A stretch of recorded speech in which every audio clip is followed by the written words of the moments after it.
Hello, I'm Gerald Rischel. I'm from Warren, Ohio. All right. How did you first get involved with OATA? The OATA, well, back in about 1973 or 4, and I can't remember the person that got me involved, but we had small committees in northeastern Ohio. There was to be a meeting at the French Market in Columbus, and just about every athletic trainer in Ohio came to that meeting. And that was the forerunner of the OATA. We formed an Ohio Trainers Association at that meeting, and then we allied ourselves with the OAHPERD. And What's that stand for? that's the Ohio Alliance of Health, Education, Physical Education, Recreation, and Dance. And that structurally was the only way that we could be recognized as a formal organization. And then we formed a subcommittee and had a sub-chair and a president and those kinds of things. And that eventually evolved into the OATA when in 1980 or so. So that was my first involvement. Were you one of the original 28 of the OATA? No, you know what? I was not in that room, and I go back to the fact that that meeting was announced and my son was having his first communion, so I did not attend the last of those meetings. I was at the preliminary meetings, but not that formational meeting. So I do not appear in the 28 people. I would have been like the lost member, 29. So I wasn't at that meeting. That's awesome. What is the biggest change you've seen in athletic training? I think it's evidence-based, and when I saw the question, I thought about athletic training is so much more scientific-based, which is a fabulous thing. I mean, we're not flying by the seat of our pants all the time. If you could change one thing in athletic training, what would it be? Well, I think we should go back to some of the seat of the pants things. I think that's important. We've had the old people get together and have discussions and say that one of the things is that internship was so important, because I think a lot of times that students don't get the situational experience because they're legislated out of, oh, you can't do this and you can't do this till this time and you have to have this much experience to do this. When we started, we just, here, you're a responsible human being, do this and go ahead. And it would be better. I understand that legislatively you can't do those things, but that would be something, fall back on position that would be a good thing. Do you have any pearls of wisdom for younger members, like myself? As I was going through, and I thought about that question too, one of the things, I was an intern. I actually taught and then went back. And the one thing, maybe the first thing the guy told me was that if you don't know what you're doing, look like you do. Don't come into this job with a t-shirt on with a hole in it. And that's a pearl of wisdom that I thought. I always look at a person in the field, and if they're not dressed to par, then I don't have a lot of confidence. That I don't know whether that's a pearl of wisdom. No, I think that definitely is professionalism. Yeah, it is professionalism. If you don't know what you're doing, look like you know what you're doing, and then pretty soon you'll start acting like you do. And like Jones, there's a movie, and he said, "Do the right thing," and that's my pearl of wisdom. When you're in that situation, you do what the right thing is in that situation. Those are all good. What is the one quote you are known for or phrase that you've said throughout your career? I don't have a quote. I stole a quote, and that was when I went with the Browns. Leo Murphy used to say, when you have a relationship with the athletes, you should follow the 4 F's. You be firm, fair, friendly, and not too familiar. And I always followed that one and always used that, but that's not my phrase. But I think it's extremely important for people to follow. To perform a service, your profession, with an athlete, you're not there to be their friend. My son teaches school, and one of the things that somebody said, oh, you should be a friend to them. I don't need 12-year-old friends. So it's akin to that. It is. It is. What are your favorite memories from being involved in the OATA? Well, I think it's a collegiality. It's, as we've been talking, when you find out that people have the same ideas you do, it reinforces what you've learned and what you think is good. So I think that's the most important thing about having an organization like this. I agree. What is the biggest challenge you've seen or experienced in your career, either personally or for the athletic training profession overall? When we first formed the organization and we wanted to get licensure, one of the fellows said, that's going to be a good thing for the profession, but it's also going to be bad because before that, you did what you wanted. Mm-hmm. And one of the challenges now is that you have to remain on the right side of what you're doing. I don't know whether that makes sense or not, but that's... No, that does. Okay. It makes sense. Total sense. What is the best part of being an athletic trainer? There's always that altruism. Everybody says that I went into this to help people, but it is such a satisfaction to be able to, for me, my background is really mathematics. My family is mathematical. I taught math, and it's problem solving, and this was so much fun because everything's a problem. And for me, it's solving that problem, and I really enjoyed that. That's the most satisfaction I've gotten. What does it mean to be an AT to you?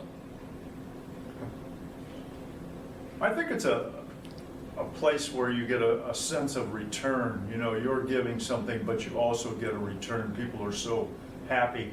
Athletes, everyone knows that an athlete wants to be involved and they want to be back. And if you're there helping them and you're giving them good information and leading them in the right direction, it's such a satisfaction to have them go back. You know, it's like painting a portrait, and when you're done, it's really worth seeing. I agree. Looking back, would you change something about your career? If so, what would it be and why? I suppose everybody says no. I don't think I'd change anything about what I did. I'm pretty satisfied with the way things have turned out for me. Yeah. You got you here. Yeah. Right? Yeah, I think so. Were you an author, creator, or inventor of something? I wrote a few articles right when I was in graduate school. I did write a couple articles for the journal, and that was very satisfying. You know what? That was, I found out that's a lot harder than I thought it was, because there's a lot of back and forth. I thought, I'll write it, they'll take it, and that's it, but it wasn't. So you learn that that's a real heavy-duty process. Yeah. How you got interested in athletic training, and then give a brief synopsis of your career from like undergrad to present day. I graduated from Youngstown State and had a degree in mathematics, and I started teaching high school math in a local school. I was in an auto accident and went back to school the next day. My car was totaled, but I was limping down the aisle in the study hall, and the head football coach was there, and he's asking me what happened. So he said, why don't you come over with us and see what we're doing? We need a guy to be the equipment manager for the football team. So I went over there and did that. And as I was doing that, I noticed that people were getting hurt and no one was taking care of them. They were just kind of filtered to the side. And I started reading about, what happens to these people, and then I found out there was a profession. So I decided to go back to school while I was teaching, and I was lucky enough to find another Hall of Famer. Gary Giffen was at Youngstown State, and I went down and said, would you mind if I came down and watched what you do? And I went down there for about a year and a half and got all my hours, and went back to Kent State and got at that time they had a degree in athletic training in the phys ed department, and I went back and got that, and everything I did was internship. it was a lonely time. There were only a few athletic trainers around in northeastern Ohio, and Gary was one of the only ones. He was so nice to let me come down and work at YSU. That's awesome. But he tells the story the other way, that he said, I've never met a guy that was so dedicated. He said he was going to come every day, and he was there every day. But that's the kind of dedication you have to be an athletic trainer. I'm not painting myself in any, but that's the characteristic that you look for in a person. So I went back and got a master's, and then I got my certification and, well, my career. I stayed in the high school for a while. And then I spent 17 years working in the high school. While I was in the high school, I found out I didn't know everything. Another way, I had a friend that sold athletic equipment to the Browns. And he said, hey, well, how would you like to come up with me one day and see what they do? So I went up there one day and just watched what they were doing. And he introduced me to Leo Murphy and Bill Tessendorf. They're also in the Hall of Fame. And I said, hey, do you think I could come up every day? And it was another one of those cases where they said, sure, we'll never see him again. So I went every day for that whole 2 or 3 weeks that they said I could come. And the next summer, I remember it was Memorial Day, and I'm cutting the grass, and my wife runs out and said, hey, there's a guy on the phone says he's Leo Murphy. And I said, yeah, sure, right. And she said, no, seriously. And he said, hey, how would you like to have a job? We need somebody to come to camp and work for us. So I went there that summer, and then he called and said, hey, you did a great job. Can you come again next summer? So I did that 7 summers I worked there. So that was like ultimate learning experience for me. Eventually, though, I really wanted to be an athletic trainer every day. And I then went into a clinic and worked there for 25 years. In that time, I had a lot of great experiences. I was able to work with indoor football. We had a contract with Cleveland Gladiators. I worked for single A baseball in Niles, Ohio. That was a wonderful experience. So I did all the rehab for that team and various other semi-pro teams in the area. So it's been a great experience for me. So how much was your first athletic training salary? Oh, probably $1,500 for the whole year, supplemental income as I was a teacher in the school. And by the way, I made $6,200 a year the first year I taught. So, How did you document things? By hand. I probably still have some of the notes that I wrote. We did soap notes just on paper and kept them for 7 years, and all that kind of thing. Yeah. Explain how your practice or philosophy changed throughout your career. You know what, I think, as you were mentioning, I wish I knew more about evidence-based, but I always tried to make sure that I read and knew what the latest thing was and followed that science, so I wasn't just, we always did it this way. And I didn't accept the always did it this way philosophy and wanted to know, what was the newest thing, go to the meetings and learn things and keep up with what's going on. I think that was important. So it was constantly updating things. That's the biggest thing about the career. Any last comments that you would like to say? Well, no. You know what? When I always do this. I'm an old timer, so it's always Jackson Brown.